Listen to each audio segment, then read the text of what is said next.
Uma salva de palmas, por favor. Sejam muito bem-vindos e bem-vindas ao nosso CryptoCast, o podcast da BMC News, feito para quem gosta dos ativos alternativos, né, das criptomoedas. Então você que viu seu neto comprando uma Ferrari na ceia de Natal, porque ele comprou Bitcoin em 2011, aqui é o lugar para você, tá certo? Você que é iniciante no mundo das criptomoedas, não tem nenhum problema, você pode vir para cá, vai se sentir em casa, tudo bem. Você que é avançado também, por favor, pode vir, mande suas perguntas e tudo mais. A gente adora a participação de vocês aqui no CryptoCast, principalmente nos comentários lá no YouTube, né? Você que está nos assistindo na TV, qualquer coisa, se você tiver um comentário, alguma coisa do tipo, um saque, você manda lá no YouTube, lá nos comentários, com muito respeito e carinho, claramente. Se for com hate, a gente bloqueia. Valeu, tamo junto. Bom, hoje a gente vai falar sobre tokenização do mercado de capitais com o Rodrigo Souza, que é diretor financeiro lá da Amphi. Rodrigo, seja muito bem-vindo aqui ao nosso CryptoCast. Obrigado, Rafa, por receber. O time da BMC aqui, a gente tá super empolgado. Vamos nessa. Então me fala um pouco o que é a Amphi, como é que vocês convergem com o nosso mundo aqui das criptomoedas e tudo mais. Cara, a Amphi a gente começou como um projeto de uma plataforma de investimento em renda digital e investimento de renda fixa. Né? Então, no final, a gente está unindo esse mundo cripto que surgiu já, né, desde o Bitcoin e tudo mais, com um mundo ainda de mercado de capitais bem tradicional, de fundos de investimento, FDICs, etc. Então, a gente criou uma plataforma, um link para trazer novos ativos para um mercado que estava pouco abastecido, né? Os investidores que não estavam acessando um mercado de uma forma tão fácil. Mas aí, por exemplo, me dê exemplos disso. O que é isso? Porque a gente ouve muito sobre tokenização, sobre fazer a ponte e tal, e a fusão e tudo mais. Mas eu acho que a galera fica meio que no mundo muito do imaginário. O que é isso? Então me conta um exemplo disso. O que vocês fazem, por exemplo, Cara, o que a gente faz hoje? A gente monta... A nossa plataforma a gente trata com 2 clientes. Né? A gente tem um investidor, basicamente ele está comprando aqui produtos de renda fixa. E aí, daqui a pouco eu posso até falar um pouco dos tipos de produto que a gente tem. E do outro lado eu tenho um originador, que é o cara que está operando esse crédito que a gente levanta. Tá? Então, o que é a plataforma? O que a gente está fazendo aqui? O originador, ele antecipa recebíveis. Pode ser cartão de crédito, pode ser duplicata, pode ser ativo judicial, precatórios. Enfim, tem um leque de opções aqui que ele pode estar operando isso. Então, ele trabalha tanto com pessoa física quanto com pessoa jurídica. O que a gente faz, então? Né? A gente pega essa duplicata, a gente tokeniza ela, e o investidor ele pode comprar ou esse único ativo. Tá? Então, eu estou antecipando um recebível da BMDC de daqui a 60 dias, taxa de CDI mais 5, pronto. Tem uma garantia de recompra ou tem alguma outra tipo de estrutura de garantia por trás disso. Isso é o que o investidor está comprando. O que está por trás, então? Nesse caso simplificado, que é um ativo único, é uma duplicata. Como eu posso fazer também, estruturar um fundo? Aí sim, eu estou montando uma securitizadora com uma debenture por trás, e aí o fundo vai operar todo o capital levantado para fazer isso revolvente. Então, é um fundo dedicado para recebíveis Amazon de 60 dias ou mais. Pronto, tem um perfil super bem especificado, o investidor está comprando aquele risco. Qual que é o risco dele? A Amazon não pagar o fulano que fez a venda. Basicamente é isso. Entendi. Então aí você tokeniza algo que antes não era possível do investidor entrar, você consegue fazer que ele entre. Exatamente. E aí qual que é o diferencial ou qual que é a sacada? Isso não é um mercado novo. Né? O mercado de antecipação de recebíveis ele existe há muito tempo. Agora, quem que conseguia investir isso antes? Era um investidor qualificado, profissional, que tinha uma super renda e ele entrava num FDIC. Então ele virava o cotista de um fundo de investimento de direitos creditórios e aí o FDIC fazia ali o investimento numa operação como essa que operava. A gente conseguiu aumentar essa oferta para outros mercados antes. Então hoje um investidor não qualificado, ele pode analisar e está acessando isso. Óbvio que a gente passa pelo processo de análise da CVM, a gente faz, quando o investidor entra na nossa plataforma, a gente faz a análise de KYC, de KYP, então a gente faz inclusive a análise de qualificação do investidor. Mas é com dados que ele traz para a gente, então a gente não está aqui para dizer você pode ou não investir. Nosso papel é, olha, a gente está te dando acesso a ativos que antes você não tinha, então cabe a você também fazer a sua diligência, a gente não pode de forma alguma não recomendar uma oferta, mas o investidor ele tem mais autonomia em cima de exercer as opções que ele quer, os investimentos que ele quer. E aí, por exemplo, esse pagamento que é feito, é numa paulada só, ou seja, é na valorização do negócio ou vai recebendo mês a mês? Depende daí da natureza. Então, assim, ó, a gente tem um produto que a gente chama de Unitoken. O Unitoken é essa uma duplicata. Ela é um pagamento só. É uma duplicata de 60 dias, CDI mais 5 de rentabilidade. Pum, passou 60 dias, vai receber aquele investimento. Tem ativos mais curtos, acho que o mais curto que a gente lança é de 15 dias. E aí os mais longos, dependendo, às vezes é um precatório, aí é um pagamento de 360, 720 dias. Então depende um pouco da natureza da operação. Mas ele é um pagamento só. A gente pode fazer uma cesta de ativos, que ele também acaba caindo como um Unitoken, mas vamos dizer que foram 5 vendas para a Amazon. Eu estou usando o exemplo Amazon aqui, porque daí fica um pouco mais fácil. Foram 5 duplicatas que a Amazon comercializou ali com o terceiro, vão ser pagos em 5 parcelas. Pô, então esse investidor vai receber naquele investimento 5 pagamentos. Então a gente tem esses 2 fluxos. O segundo fluxo, que daí é o pool, aí sim você vira um cotista de um fundo, né? Grosso modo, você é um cotista de um fundo. E aí essa operação ela pode ser bullet, ou seja, vai receber daqui a 12, 24, 36 meses, como pode ter também pagamentos, aí depende da questão. Tem 6 meses de carência, e aí pagamentos mensais até o final da operação. Ou a partir de 24 meses até 36 vai recebendo pagamentos mensais até o final. Então aí depende de como a operação foi estruturada. Mas tem tanto o pagamento uma vez só, como os pagamentos recorrentes. Fala um negócio, vocês existem há quanto tempo já? A gente começou a FI em 2022, então já estamos aí 3 anos e meio. E como é que tem sido o mercado? Como é que tem sido essa jornada, esses 3 anos e meio? De muito aprendizado. Né? A gente já conhecia o mercado ali por estar atuando antes numa outra fintech chamada Grafeno, que produzia contas, né? Era um banking as a service para o mercado de capitais. Então eu já conhecia a estrutura de FDIC, já conhecia um pouco desse mercado por trás, mas era só uma camada de serviço ali principalmente para esse originador, né, para securitizadores e FDICs operarem contas de garantias e tal. E aí a gente viu uma oportunidade de mercado, começou a falar muito de DeFi na época, né? Então, 4, 5 anos atrás estava começando a falar sobre DeFi e tal. A gente começou a explorar isso, viu que era um caminho bacana.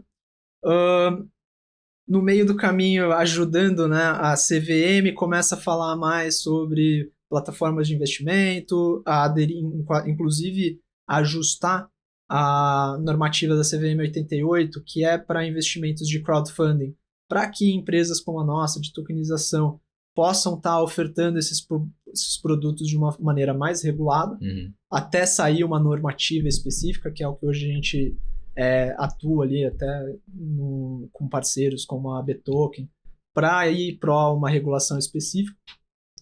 E tem sido muito isso, mas um aprendizado muito grande, um crescimento, tanto de encontrar o product market fit da empresa, né? Então, esse Unitoken, ele foi o produto secundário que a gente lançou, mas que atendeu uma baita demanda, principalmente de novos investidores.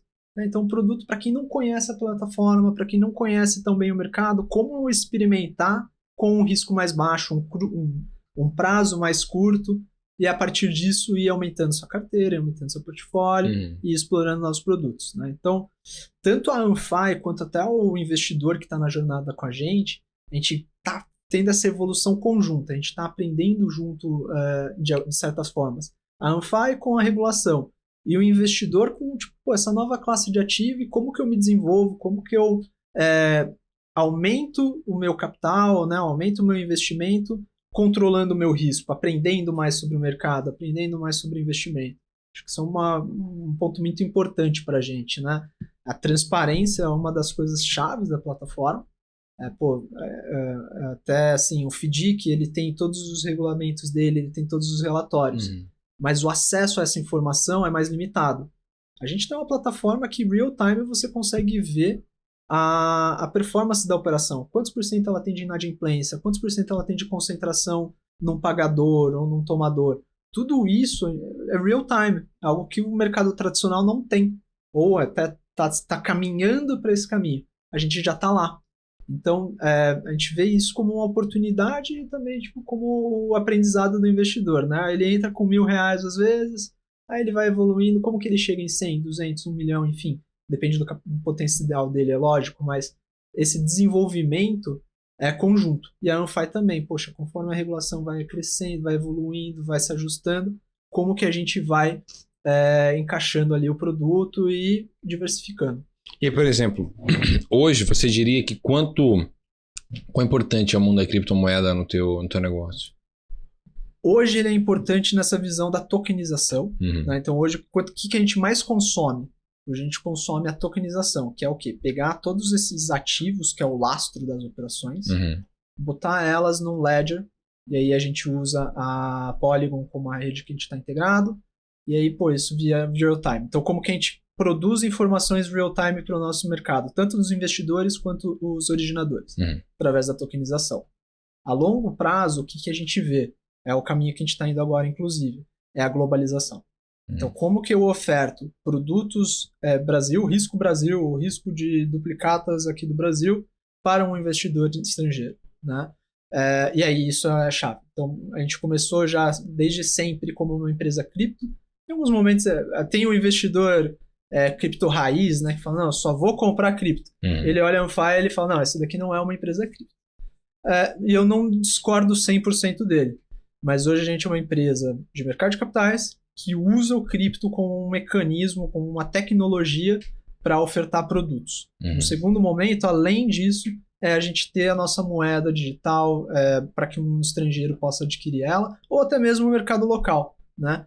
Mas o mercado local é mais fácil hoje, né? Depois eu até posso falar um pouco do nosso fluxo de investimento, mas é um Pix que você faz, automaticamente já está ali disponível o recurso para você comprar a oferta que você tem interesse. Pô, daqui a tempos o investidor transferiu um USDC ou alguma outra moeda para uma wallet da Anfy e através disso ele ter lá o recurso disponível para comprar Risco Brasil, poxa, é incrível. Então esse é o caminho que a gente está agora. Perfeito. Vamos para um rápido intervalo e na volta temos muito mais CryptoCast na BMC. Já voltamos.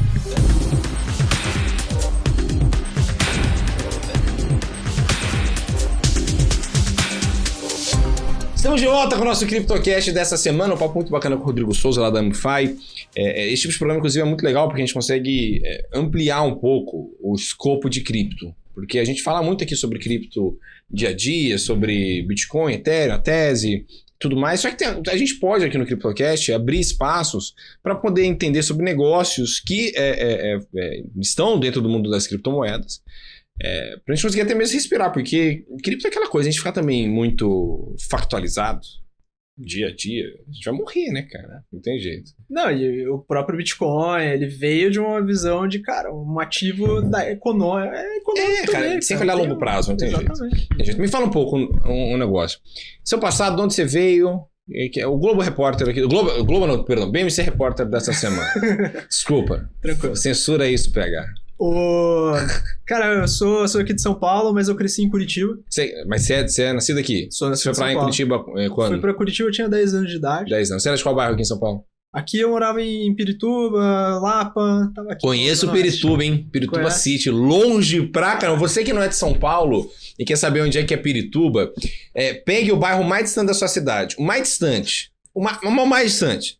Aquele lá que o cara do posto fala, você vai toda a via, depois vai pra outra via, você vai toda a via, aí depois você vira à direita mais um pouco, aí você chega lá, é Pirituba. Pirituba é muito, muito longe, é absurdo de longe. Eu ia de metrô pra lá, eram 4 horas que eu pegava. Não pegava tudo isso, mas a gente acaba acostumando, né? E aí, com 10 anos, a empresa do meu pai transferiu pra Curitiba, a gente foi pra lá e acabei crescendo por lá. Né? Morei um pouco fora do Brasil também, algumas expatriações dele principalmente. Você morou onde? Morei nos Estados Unidos. Onde nos Estados Unidos? Qual Connecticut. Connecticut. Você morou perto de Boston, então. Eu morei em Boston depois, tá? Eu fiz em Boston. Então você é um torcedor de Celtics igual eu. Sou. Muito bem, tá vendo? A gente vai ser o primeiro assunto, inclusive, da noite. Poxa vida, porque nosso time de basquete é maravilhoso, né? Tá agora, né? Ele deu boas alegrias. Finalmente. Quando eu tava lá, ele não tava dando que ano você tava lá? 17 a 19.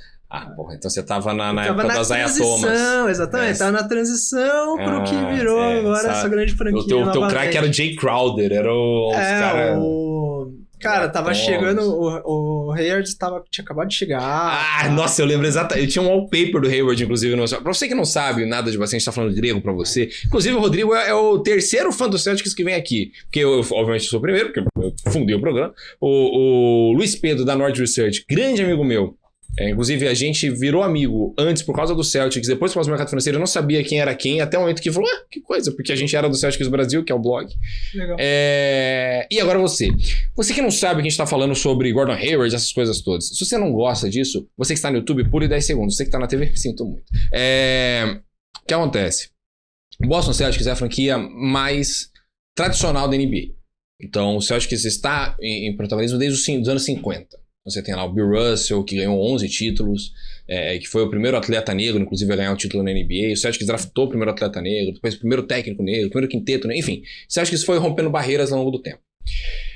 Só que houve uma seca ali de 2008 até 2024, que foi o ano que o Celtics ganhou agora, que foi ano passado. 2008, né? Foi o Pierce, né? O do Pierce e do Garnett lá. Pierce, Garnett, Ray Allen, Rajon Rondo e Kendrick Perkins. Baita time. Em cima do Kobe Bryant, inclusive. E aí, o que acontece?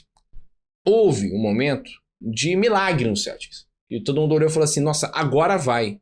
Que era o momento que a gente tinha um armador de 1,5 m, que metia a bola pra caramba. O cara era impressionante. Incrivelmente, o cara com quadril quebrado meteu 60 pontos.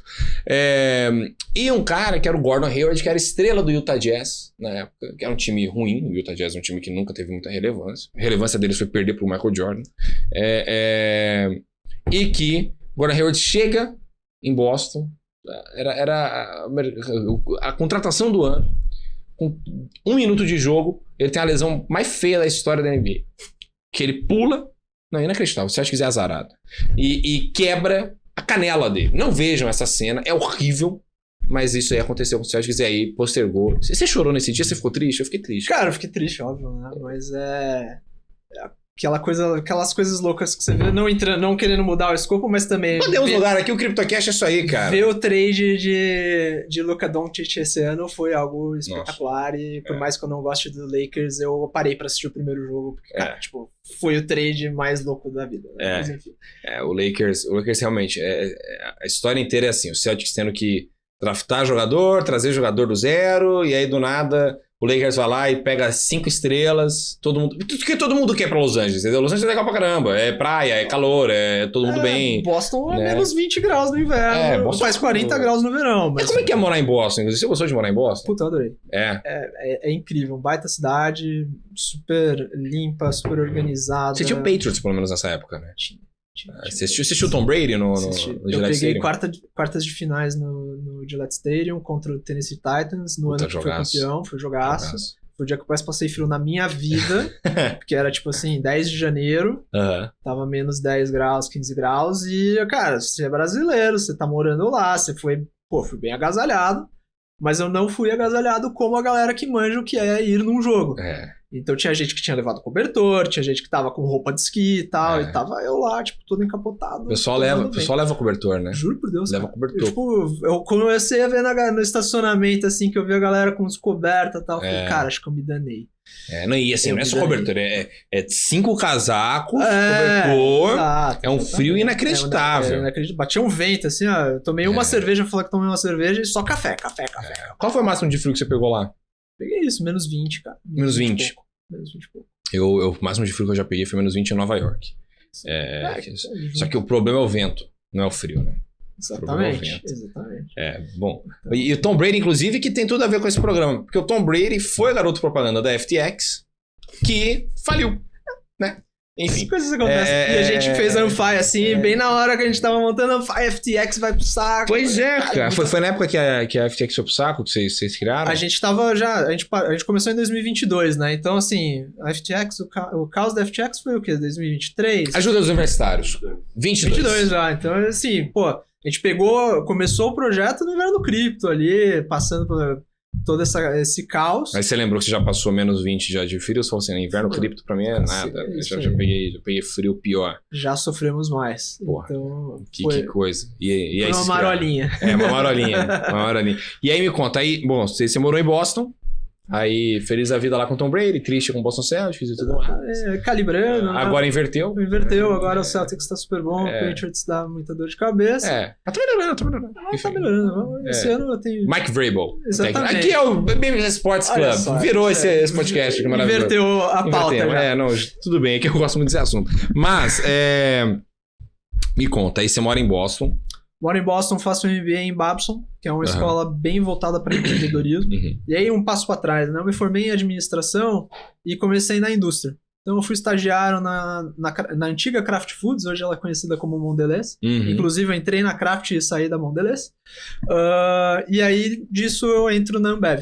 Aí, passei várias cadeiras financeiras dentro da Ambev lá no centro de distribuição. Era o 5º maior do Brasil na época. Só que eu olhava o mercado... E aí naquela época tava surgindo um tal de aplicativo de transporte Uber, começou umas brigas com os taxistas e tal.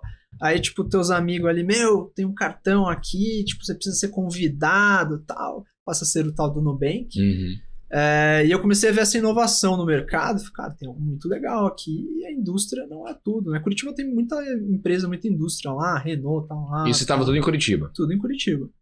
E aí, falei, eu quero conhecer mais esse mundo, quero explorar mais o empreendedorismo.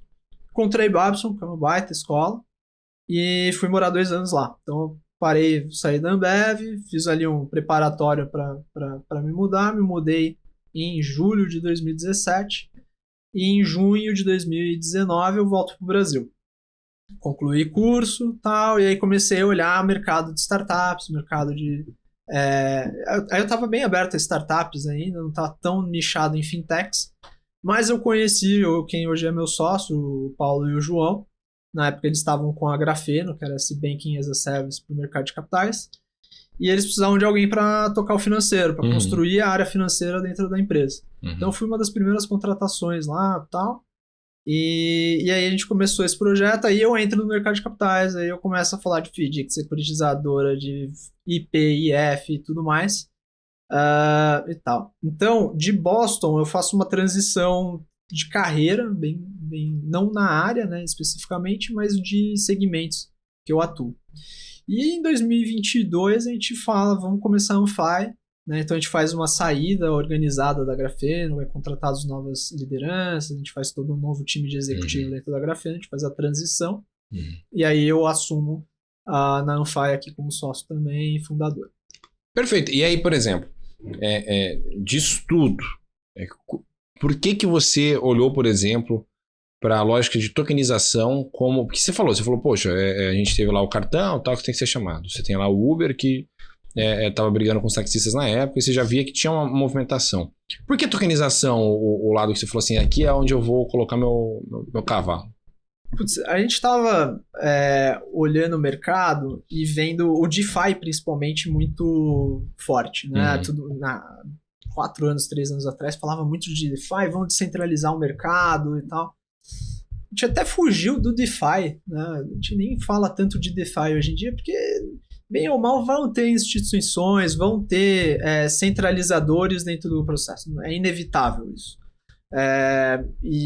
Mas a gente olhava a tokenização como uma forma de, como que eu consigo trazer um mercado super segmentado, super fragmentado, que é o mercado de capitais. Então, hoje, esse operador de crédito. E aí a gente olhou muito, não tanto a dor do investidor, mas a gente viu muito a dor do originador, do tomador desse crédito.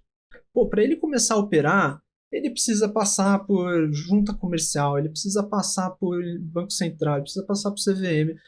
Tem uma série de instituições, uma série de serviços que ele precisa agregar para ele poder operar. E a gente construiu, e com a gente, ele consegue numa única plataforma acessar todos os serviços de uma forma centralizada e ter real-time gestão de carteira, ter real-time desembolsos, uma coisa que no mercado hoje, 5 horas da tarde, uma TED já não sai mais e tal. O Pix ajuda muito, né? Hoje em dia o Pix ele é uma das grandes inovações do nosso mercado, mas ele ainda estava muito fragmentado. Tipo, eu tenho que contratar 10 prestadores de serviço para eu poder rodar meu dia a dia. Com o Unfy ele consegue com a gente sozinho, a gente contrata esses 10 serviços para ele. A gente organiza todo esse fluxo para ele poder focar no que ele é bom. O que ele é bom? Originar e controlar o crédito de cessão de direitos creditórios. E aí, como é que tem sido essa experiência com o público brasileiro? O pessoal tem aceito? Como é que é? Muito bom, cara. Assim, a gente até organizou um evento recentemente aqui em São Paulo com alguns desses nossos clientes. E é incrível ouvir deles o que a percepção de negócio. Né? Poxa, antes, né, falando, antes era mó difícil, agora é mais fácil. Não é só isso. É questão de realmente eles estarem captando recurso que antes eles não conseguiam acessar. Antes, você vai num banco, ou o crédito é muito caro, ou o banco não vai nem te operar. Aí você vai numa factoring, ou você vai numa outra casa de crédito, é muito difícil acessar esse recurso, ou ele não, de novo, ou é muito caro, ou ele já é rejeitado. Não é que a gente libera crédito assim, a gente também faz a nossa análise, a gente faz também todos os controles e tudo mais, mas a gente tenta desmistificar e tenta simplificar um pouco esse fluxo de análise de crédito para esse tomador, para que ele possa de fato focar depois nisso. Então a gente continua controlando, ele continua tendo os critérios, ele continua tendo tudo que ele teria que fazer no mercado tradicional, não muda. Mas muda a percepção dele no grau de dificuldade de acessar e operar o recurso. Então, isso é muito significativo para a gente, é um pouco do que a gente queria fazer desde o começo. O DeFi, ele tinha essa visão realmente de, deixa eu descentralizar os serviços e deixa eu dar poder ao tomador ou ao investidor. Nossa visão continua sendo essa, só que com controles, né? Porque senão a gente cai num caso de FTX, a gente começa a cair numa série de outras situações que o mercado está exposto, né? Então, é um pouco isso. Pra gente a gente tem crescido muito por isso, por estar analisando bons clientes e estar contratando, a gente fecha, por exemplo, a gente não tem inadimplência hoje. Tem casos de atraso normal, o mercado, todo mundo atrasa um boleto ou outro, isso acontece. Mas não tem um caso de fraude, não tem um caso de inadimplência. Por quê? Porque a gente faz uma diligência muito forte, muito dura no começo, para que na hora que ele comece a rodar, isso flua muito melhor. E hoje, em porcentagem, quanto a gente está falando de média, por exemplo? Por exemplo, sei lá, porcentagem do cara que quer pegar o dividendo mensal, vamos supor. Quanto é que o cara hoje consegue investir na plataforma de vocês e conseguir sem muito risco ao mês? Em rentabilidade, hoje o investidor acessa em média um CDI mais 4. Então, estamos falando de 18%, 19% ao ano. Exatamente. Isso dá quase 2% ao mês. Exatamente, é super bom. E aí depende muito do produto. Óbvio, tem produto que tem CDI mais 7, CDI mais 8. Né? Mas é um grau de risco maior, ou realmente é um precatório, que daí, ele pode pagar antes, aí você tem até um premium no final, como ele pode pagar no prazo, ou no próximo do prazo, e aí dilui um pouco. Mas ainda é muito rentável, né? E aí o investimento mínimo é de R$1.000 para pessoa física, né? Então o ticket mínimo para acessar hoje a nossa plataforma é de R$1.000, mas ele pode ir a partir disso de acordo com a tabelinha da CVM de perfil de investimento e grau de risco, e a 20, 50, 100, R$1 milhão. Aí depende muito do perfil do investidor. Tá certo. Vamos para um rápido intervalo e na volta tem muito mais CryptoCast aqui na BMC News. Já voltamos.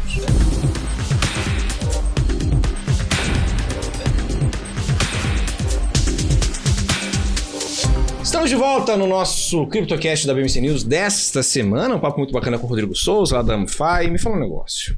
Você está me falando de produtos que vocês têm. Hoje, a gente conseguir ter uma noção de listinha. Quais produtos vocês oferecem? O que o investidor pode encontrar na plataforma de vocês? Porque a gente falou vários termos, muito jogados, e é bom a gente conseguir organizar para o pessoal de casa entender. Animal. Então, vamos lá. Só recapitulando. A gente tem o pool, que é um fundo de investimento, onde ele vai estar a um prazo de no mínimo 12 meses, chega no máximo 48 meses hoje, em que você é um cotista e vai ficar nesse período, ou ele tem uma amortização periódica, ou ele tem um único pagamento no final, e ele está ali revolvendo créditos para um operador. Isso é o pool. A gente tem um Unitoken, que daí ele é algo de mais curto prazo e ele é mais simplificado. É um produto de uma única duplicata ou de um único recebido. Esse Unitoken é uma cripto em si? Ele é um ativo em si. Tá? Então ele é um investimento, ele é um ativo. Ele pode até ser uma cesta que tem às vezes 5 ou 6 ativos, mas ele não passa disso. E ele não tem revolvência. Então ele é de curto prazo. Se o vencimento dele é 120 dias, daqui a 120 dias eu recebo o pagamento e acabou. Tá? A gente tem esses dois produtos. Dentro disso, tem algumas camadas. Então, o que a Amfi está fazendo agora, inclusive? são os produtos proprietários da Amphy, onde eu posso criar, por exemplo, um pool que compra unitokens, e aí eu tenho ou o alta liquidez, que daí é um investimento que eu tenho resgate, eu tenho acesso a saque a partir de 15 dias, ou seja, eu viro cotista do fundo, por algum momento eu preciso resgatar meu recurso, porque X motivo. Eu tenho aqui a opção de resgate. Nos pools tradicionais da Amphy, que geralmente o operador é direto com o operador, não tem essa opção. Aí você precisa ficar até o final, ou fazer uma venda secundária, nossa plataforma tem essa opção. E a gente tem também o produto de pagamento mensal, renda mensal, que também aí é realmente um rendimento mensalzinho, todo mês você recebe o excedente e mantém tua posição lá. Também tem a opção de resgate. Então os os proprietários da Amphy agora, que a gente está mais força ofertando para os nossos investidores, é para dar um pouco mais de liquidez ou para dar acesso e mitigar ainda mais o risco. Porque daí ele tem a camada Amphy no meio ali, antes de chegar na ponta, que é o originador. Então, para o investidor, acaba sendo super bacana. E continua um produto de rentabilidade CDI mais 3, CDI mais 4. Então, a gente está falando ainda de produtos com rentabilidade acima de 17% ao ano. Tem investimento mínimo? R$1.000. Sempre o ticket mínimo da plataforma é R$1.000 para a gente também controlar um pouco o número de entradas. Em questão de segurança, por exemplo, como é que vocês olham para essa área? Porque é uma coisa que a gente pergunta muito aqui no programa, é tanto na segurança digital, ou seja, hacker, porque todo lado hoje está sendo hackeado. A gente vai agora, corretora sendo hackeada. Quanto segurança no nível dia a dia, tipo, meu celular foi roubado, alguém vai ter acesso à minha conta. Então, quais são a gente implementou tudo o que a gente conhece de segurança, tem Two-Factor Authentication, tem as carteiras, tem duas opções, inclusive, isso é legal. Para o investidor criptonativo, ele pode entrar com a carteira wallet dele direto na nossa plataforma, é uma não custodiada, então ele tem lá a chave de segurança e tudo mais dele. Então peraí, isso é importante. Vamos supor que eu tenho lá minha Cold Wallet, certo? Lá meu pendrivezinho e tudo mais. Minha Hard Wallet, por exemplo. Eu tenho lá meu pendrivezinho. Eu consigo conectar na plataforma de vocês? Você faz lá, tem o MetaMask, conecta ou via MetaMask, consegue utilizar. Ou você, sou um novo usuário, não mexo com cripto, tô começando agora com isso. A gente faz uma wallet custodiada, vai botar teu e-mail, vai botar tua senha, vai ter um Two-Factor Authentication. Na hora de efetuar investimentos é pedido um código de segurança. Então a gente faz essa camada de segurança para o investidor que está chegando. Agora eu quero ter a minha wallet própria, não quero mais usar a custódia da Amphy. Faz a troca ali, perfeito. Então a gente tem essa camada aqui de opção e segurança.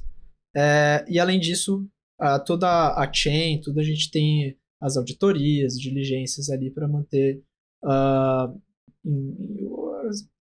integridade da plataforma. A gente nunca teve ataque, graças a Deus, que continue assim, mas a gente implementou uma série de processos ali, tem toda a questão de risco, gestão, plano de mitigação, tudo mais, numa eventual ocorrência, mas tudo a gente até montou a plataforma de uma maneira mais fechada no começo, né? Então, você não consegue investir direto com o USDC hoje na plataforma. Tem alguns motivos por isso, né? Um pouco também para a gente controlar a exposição da plataforma a fraudes e hacks e tudo mais.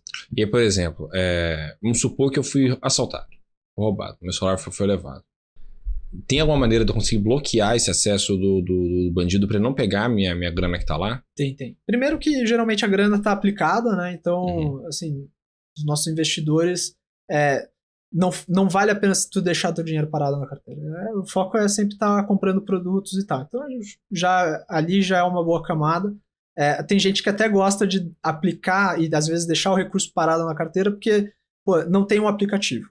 Né? Então, tudo é web. Então, até o hacker acessar, saber que existe esse site, por aí e tal. Então, por exemplo, se eu entrar com um e-mail que não tem nada vinculado ao meu celular, entrar lá no portal de vocês, lá no web de vocês, e realmente não tem como o cara ver pro celular, geralmente não vai ter risco. Você não tem isso. Entendi. Entendeu?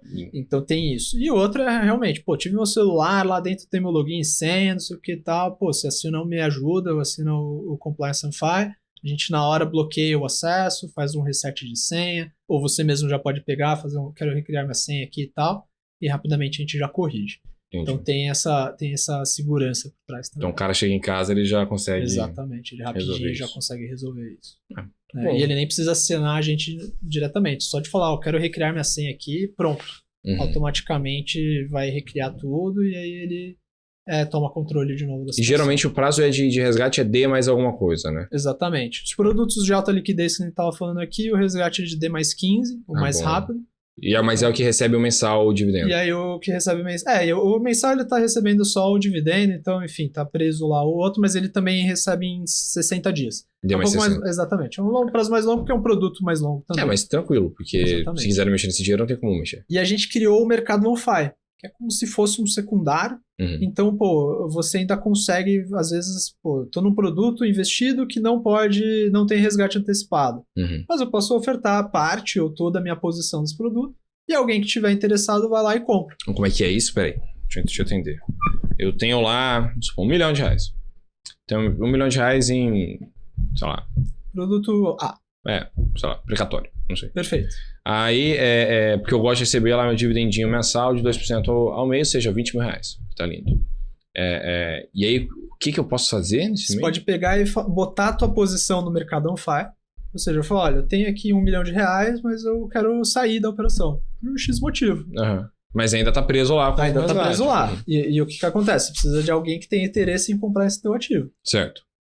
Pronto, você vai ofertar isso, tu vai criar uma oferta, e aí a outra pessoa pode comprar ela de você, integralmente ou parte dela. Aí um grupo de pessoas às vezes compra esse R$1 milhão, ou uma pessoa só fala, putz, isso daqui é um precatório, é o que eu gosto, é o meu perfil, eu vou comprar esse R$1 milhão.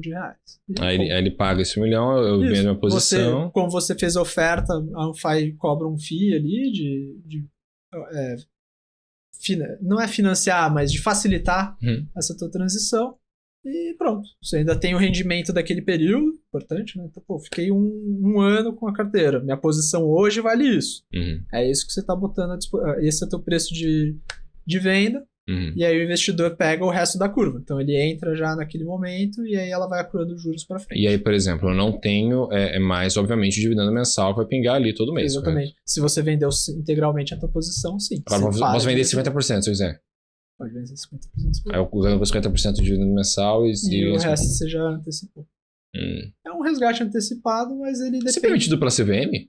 Então, ele é permitido com um set de regras.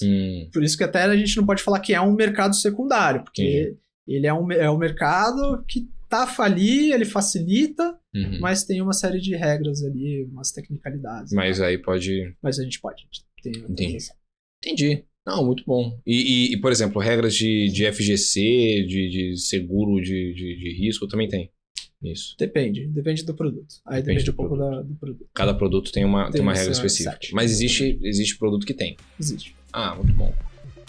Interessante a plataforma de vocês. Vamos rápido no intervalo, na volta tem muito mais CryptoCast.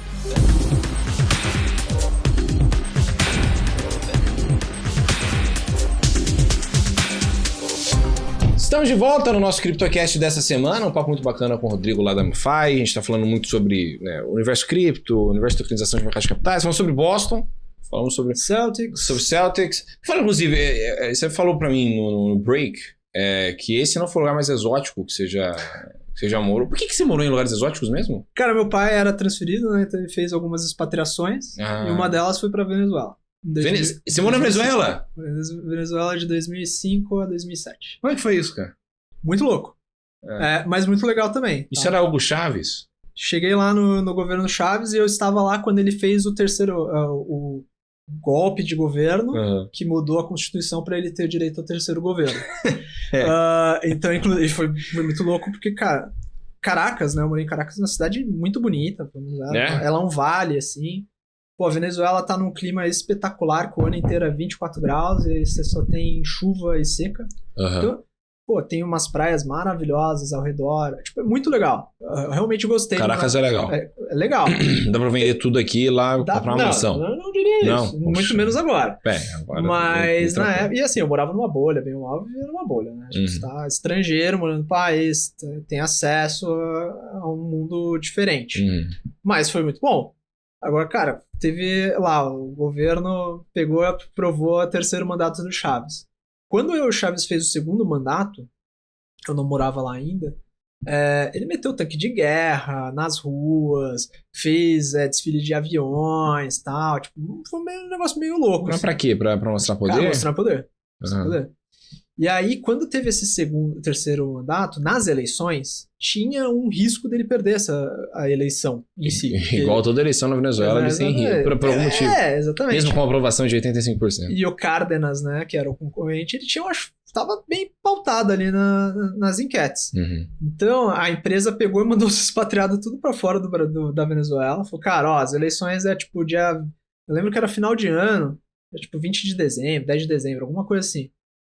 Vamos tirar, sai daí, vai pro Brasil mais cedo, meu pai trabalha de casa e tal, pra gente ver o que vai acontecer primeiro com as eleições e segundo com a posse. Se tiver tudo bem, vocês voltam, legal, se não tiver tudo bem, a gente resolve. Então... Caraca, velho. Cara, a gente saiu, eu lembro que geralmente eu saía de férias escolar, sei lá, era 10, 15 de dezembro, antecipou 1 ou 2 semanas, aí a gente veio pro Brasil. Aí o Chaves ganhou as eleições. Se foi questionável ou não a contagem de votos, não vou entrar nesse critério. E aí foi tudo tranquilo, a gente voltou. Mas ele, cara, você percebe muita coisa, assim, até econômica. Eu tinha 15, 16 anos na época. Então eu era moleque, não era tão ligado ainda nos assuntos, assim. Mas, pô, você ia no mercado e o mercado falou, ó, posso vender 1 quilo de carne por família. Controle, velho. Porque ele controla. Aí você ia na. Se quiser fazer um churrasco pra galera. Te vira, velho. Pro Mateu. Te vira.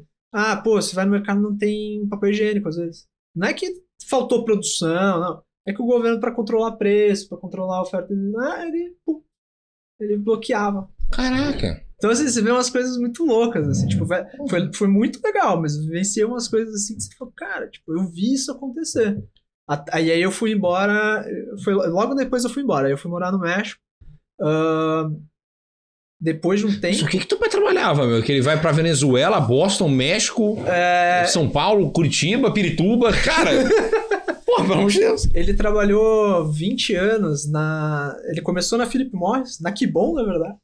Mas aí aqueles monte de compras, M&As e tal, ele terminou na própria Kraft. Ele terminou a carreira na Kraft e tudo esse consolidado. A Philip Morris era dona de comida, de bebida, não era só tabaco. Então, e aí ele ia estruturar projetos financeiros nesse lugar, ele é financeiro também. E aí ele ia, geralmente conduzir um projeto de implantação, de um processo, de sistema, nesses lugares. Entendi. Então a gente teve a oportunidade de aí viajar você ia o para esses mundo. lugares. Exatamente. Aí você então, você estava em Caracas, aí o Chaves... Exatamente. Não necessariamente por conta do Chaves. Coincidência. Mas assim, acabou coincidindo agendas pra gente ir. Mas você tava com 15, 16 anos em Caracas? Você não é em balada lá não, cara? E como é que são as baladas em Caracas? Pô, esse podcast poderia ser muito mais legal, Venezuela Cast. Podemos falar sobre Venezuela. Pô, Caracas Cast. Cara, tinha as festinhas de escola, lógico. Aí cada um... Não vou entrar em detalhes de como acessar bebidas alcoólicas ou não para menores de idade. Mas tinha. E tinha o mesmo Miguel que inclusive, se você for menor de idade, tem que fazer isso. Se você for menor de idade, ó, Leão do Proed pra você. Não beba e não fume. Inclusive, não fume nunca. Mas assim, e nem beba também. Mas se você for beber, seja acima de 18 anos, ou fumar acima de 18 anos, por favor. Nós aqui da BMC somos contra o uso de atos ilegais, de coisas ilegais, em qualquer momento da vida. Mas atos legais antes dos 18 anos também não. Depois dos 18, beleza? Maior idade, é isso. Se você pagar imposto de renda, aí você pode beber. Se não, não. É isso. É isso aí. Em teoria. E cara, aí foi a mesma coisa que as molecadas fazem aqui, cara. Vai pras festinhas.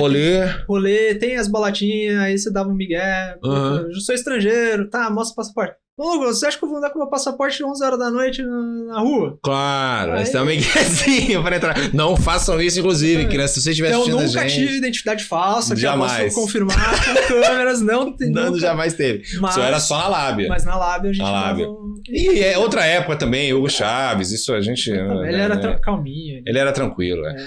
E aí depois você. Aí você vai pro México. Pro México.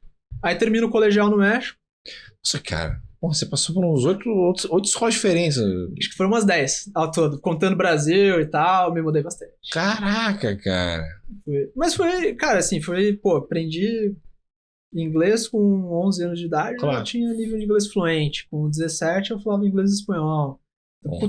Puta oportunidade, assim. Isso ajuda. Um negócio muito diferenciado. Isso ajuda muito. E aí terminei e voltei pro Brasil. Aí eu falei, meu pai, não, o que você quer fazer? Você quer estudar fora? Tipo, eu cogitei, eu falei, cara, já tô 4 anos fora do Brasil. Você bateu quer uma ser saudade. presidente da Venezuela, pai? Eu Não, vi a eleição. Não, Cadê? tenho chances. Não tenho Tem chances. chance. Aí voltei pro Brasil, aí acabei voltando pra Curitiba, aí me formei lá. Ah, entendi. Bom, agora vamos falar um pouco sobre o futuro da Amify. O que vocês estão pensando nos próximos passos? O que dá pra... Cara, os próximos traçar. desse ano, o nosso próximo grande projeto é a expansão global. Então agora a gente está trabalhando forte em estruturar, né, toda a jurisdição offshore para poder captar recursos de investidor estrangeiro para operar os produtos aqui. A gente ainda não olha necessariamente para originar e operar crédito em outros países. O primeiro caminho vai ser realmente captar recurso estrangeiro e trazer para o mercado local. Mas existe sim dentro dos nossos planos um momento em que a gente começa a trabalhar numa Argentina, numa Colômbia, não sei Venezuela, mas enfim, não vamos dizer não a nada. Claro, né? Claro. Até porque vocês já têm os contatos, já tem a galera. Não tem mais, né? Já faz 15... Não vou falar aí da tempo. Coisa demais aqui. Mas já faz um bom tempo lá. Uns 20 anos, você falou 2005, Exato, você foi pra lá. Cara, o lugar mais doido que você morou foi a Venezuela. Bom, cara. E aí, então, vou voltar. A gente tinha falado de mercado, mas eu gostei muito do assunto do Venezuela. E aí, então, por exemplo, tinha essa coisa no mercado. E como é que você fazia, por exemplo? Tipo... Ou você ia de mercado em mercado, porque daí era 1 quilo naquela compra, daí tu ia na outra e na outra. Nossa, cara, que trampo. Comprar 3 quilos de fraldinha. Ou, pô, às vezes eu fui no mercado e não tinha papel higiênico, aí você tem que procurar o outro. Nossa, cara.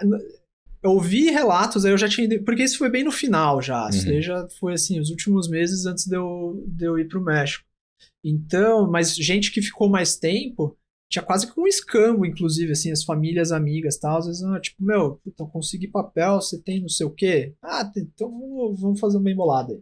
Ouvi relatos disso, assim. Cara... Porque eu saí em fevereiro de 2007. Cara, me mandaram uma foto de junho ou julho, alguma coisa assim, que o mercado parecia tipo Walking Dead, assim, parecia que o mercado inteiro, gôndolas vazias, com tipo só o que ninguém compra mesmo, assim, que tava lá. Que daí foi, eu não lembro o que aconteceu exatamente, mas eu sei que acho que ele fez um bloqueio, porque daí as empresas começaram a retaliar, tipo, ele começou, a guerra dele com os Estados Unidos começou a ficar mais acirrada e tal. E aí, eu sei que teve um dia que eu olhei assim, vi a foto do mercado que eu ia, e, tipo, parecia um Walking Dead, velho. Parecia que, tipo, tinha rolado um fim do mundo, assim. Cara, e é maluco, porque a população sofre na ponta, né? Na ponta. Mas, cara, sabe o que é louco? A gente fez eu estudava no colégio americano, mas a gente fez um projeto meio de, tipo, conhecer mais o país e tal, e aí foi na rua, conversar com algumas pessoas. Colégio americano em Caracas. Em Caracas. E conversar com algumas pessoas e entender um pouco da população e tal. E, cara, teve uma mulher assim, que, sem brincadeira, ela falou, tipo, a gente perguntou, né, o que você acha do governo e tal. Ela falou, eu adoro o governo.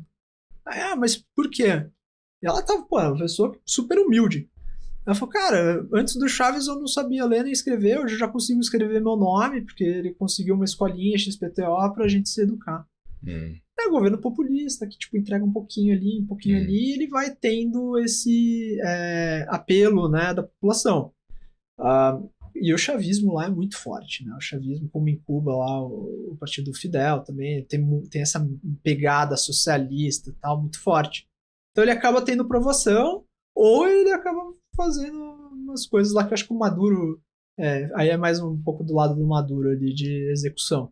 Mas o Chaves não era querido, velho. Tem uma treta ali.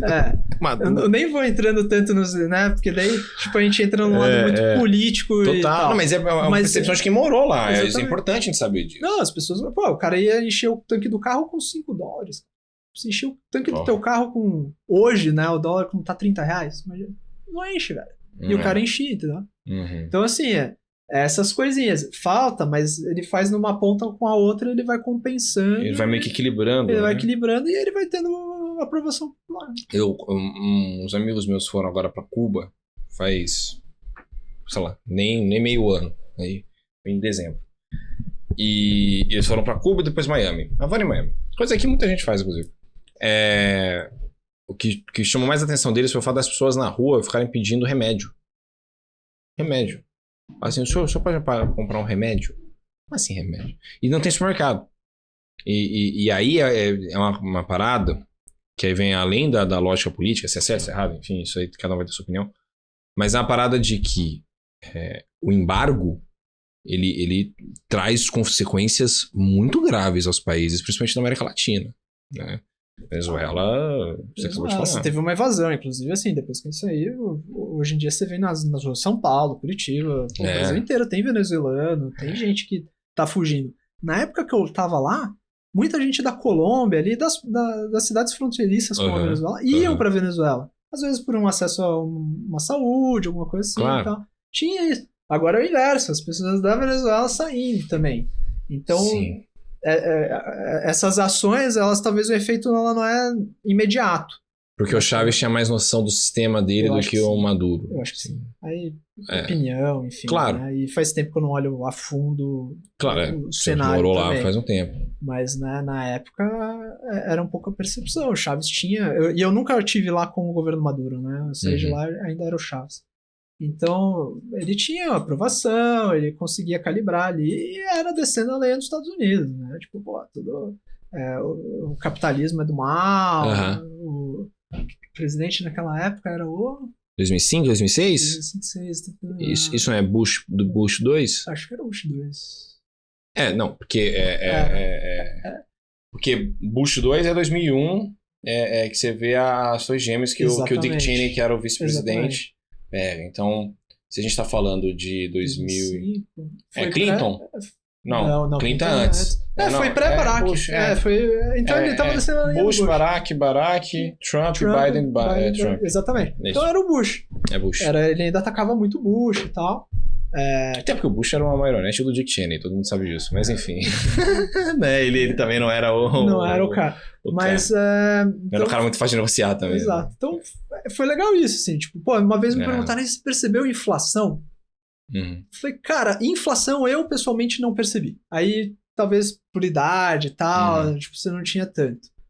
Mas, cara, essa percepção de efeitos do governo na economia, no desenvolvimento e tal, é horrível. Quando o governo faz isso, é a pior coisa do mundo. Assim, E a Venezuela, eu não sei como ela tá agora, mas ela era a 5ª maior produtora de petróleo do mundo. Isso que é absurdo, assim, na hora que você analisa. Muita riqueza, cara, muito. Mas, tipo, uma gestão caótica e, tipo, podia ser puta país. Assim. E não é que não tem privilégios, né? É que o povo, assim, quem tá no lado do governo não tem privilégio. É igual Cuba. Cuba, quem é do governo tem as melhores casas. Exatamente. Por exemplo. Exatamente. E aí você fala assim, isso é o justo? Enfim, aí viramos o PoliticaCast BMC News. Rodrigo, queria muito agradecer sua vinda. Volte mais vezes, por favor. Com certeza. Tá certo? Boa sorte pro Promify. Valeu. Valeu. E a você que nos acompanha aqui no CryptoCast dessa semana, muito obrigado pela sua presença. É sempre uma honra tê-los aqui conosco na BMC News, principalmente para falarmos sobre esses criptoativos, ativos alternativos e tudo mais aqui que é a casa do investidor cripto na TV brasileira. Eu vou ficando por aqui, mas você pode nos acompanhar nas redes sociais, @bmc.news, em todos os lados. TikTok, LinkedIn, Twitter, Facebook, Instagram, onde você quiser, a BMC está junto com você. E também no portal bmcnews.com.br com as notícias mais fresquinhas do mercado financeiro. Vou ficando por aqui, até semana que vem com muito mais CryptoCast. Tchau, tchau!